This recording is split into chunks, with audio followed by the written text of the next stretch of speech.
दानवीर है, राजा हरिश्चंद्र दानवीर हैं। पर शिव महापुराण की कथा कह रही है कि इन दानवीरों की लिस्ट में एक दानवीर बड़ा विचित्र है, जिसकी बराबरी दुनिया का कोई दानवीर नहीं कर सका।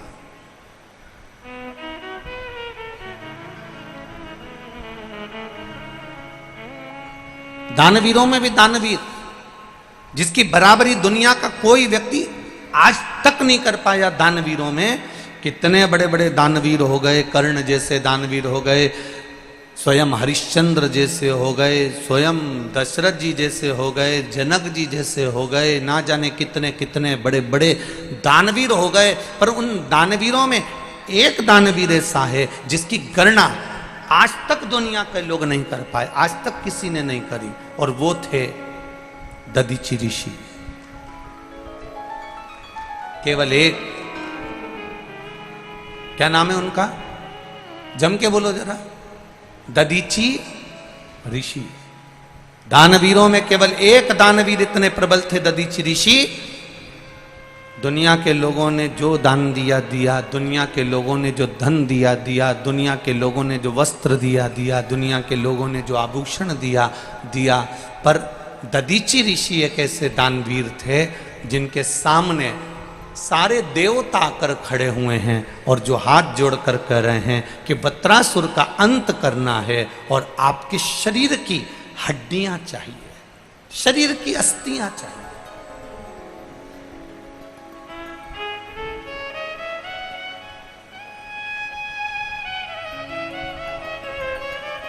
आपके शरीर की केवल अस्थियां दे दीजिए। इंद्र को भी संकोच हो रहा था दधीचि ऋषि से अस्थियां मांगने में। इंद्र को भी संकोच हो रहा था दधीचि ऋषि से उनकी हड्डियां मांगने में। क्यों? क्योंकि दधीचि ऋषि के जो पिता थे अथर्वा, दधीचि ऋषि के पिता ऋषि अथर्वा और दधीचि ऋषि की माता शांति देवी, जो कि शिव भक्ति में लगे रहते थे। इनकी शिव भक्ति करने का तरीका अलग था।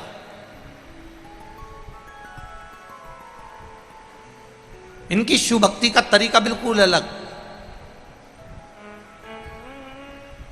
क्या तरीका था ऋषि अथर्व की शिव भक्ति का? जहां पर बेलपत्री का पौधा मिलता था, जहां बेलपत्री का वृक्ष मिलता था, उस बेलपत्री के वृक्ष के पास मिट्टी की क्यारी बनाते थे।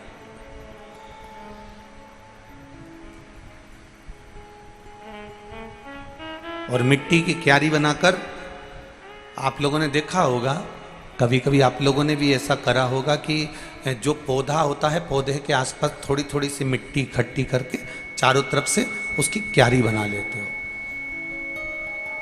चारों तरफ से उसकी क्यारी बना लेते हो। पर ऋषि अथर्व का एक नियम था कि जो ये, जैसे आप समझिएगा, जैसे ये थोड़ा सा माला आप लोगों ने ऐसी रखी और बीच में पौधा है और वो पौधा यहाँ पर है और उसके आसपास में मिट्टी चारों तरफ से लगाई, बीच में थोड़ी जगह छोड़ दी, जलाधारी जैसी। पर ऋषि अथर्व, दधीचि ऋषि के पिता, पौधे को रखकर, ये पौधा है और इसके आसपास में जो क्यारी बनाते थे, वो क्यारी पूरी चारों तरफ से पैक नहीं करते थे।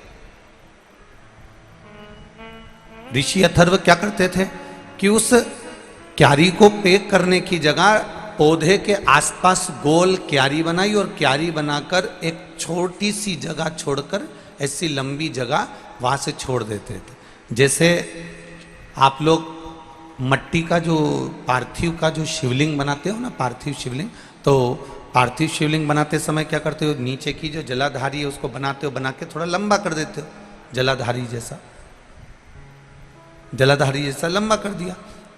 तो दधीचि ऋषि के पिता ऋषि अथर्व जलाधारी की जैसे ही आकृति बनाते थे, बेलपत्री के पेड़ के आसपास जहां बेलपत्री का पौधा होता था, जहां बेलपत्री का वृक्ष होता था, जहां बेलपत्री का पेड़ लगा होता था, उसके आसपास क्यारी बनाकर थोड़ी सी जगह छोड़ देते थे।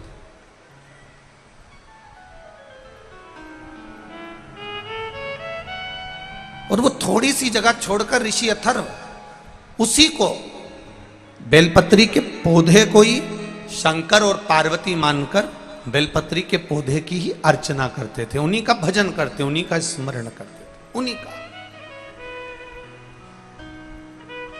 अभी परसों की कथा में आप लोगों से कहा था, स्मरण होगा आप लोगों को, कि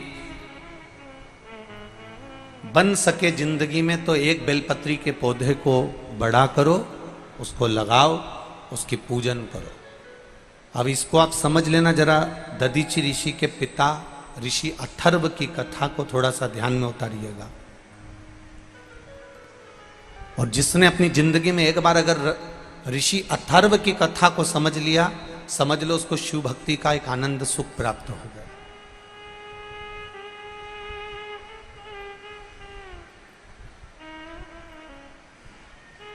दो चीजें बड़ी पुण्यप्रद होती हैं। एक, किसी वृक्ष के आसपास क्यारी बनाकर उसमें जल देना। दूसरा, घर में अगर तुलसी का पौधा है, तुलसी का पौधा अगर घर के अंदर विराजमान है, तो उस तुलसी के पौधे को जब बहुत तेज गर्मी पड़े, बहुत तेज धूप पड़े, बहुत तेज गर्मी पड़ने लगे, तो उस तुलसी के पौधे को कोई वस्त्र से या कोई छांव की जगह पर या ठंडी जगह पर उसको ले जाकर रखना। ये दोनों चीजें बड़ी पुण्यप्रद होती हैं, दोनों पुण्यवान होती हैं।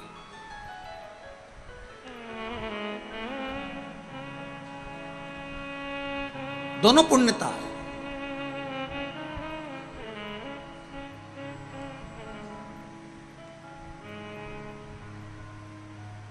शिव कथा कह रही है,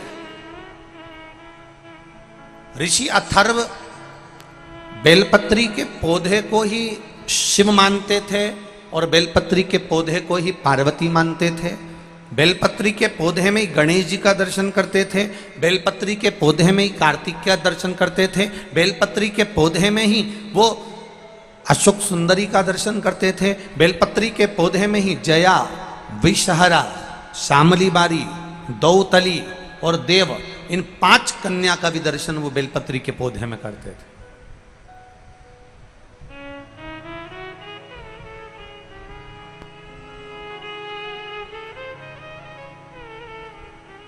जिस बेलपत्री के पौधे में, जिस बेलपत्री की पत्ती में कीड़े द्वारा छेद कर दिया जाता था, कीड़े द्वारा छेद कर दिया जाता था, उस बेलपत्री के पौधे के पास में ऋषि अथर्व सुंदर क्यारी बनाकर उसकी पूजन करना प्रारंभ कर देते।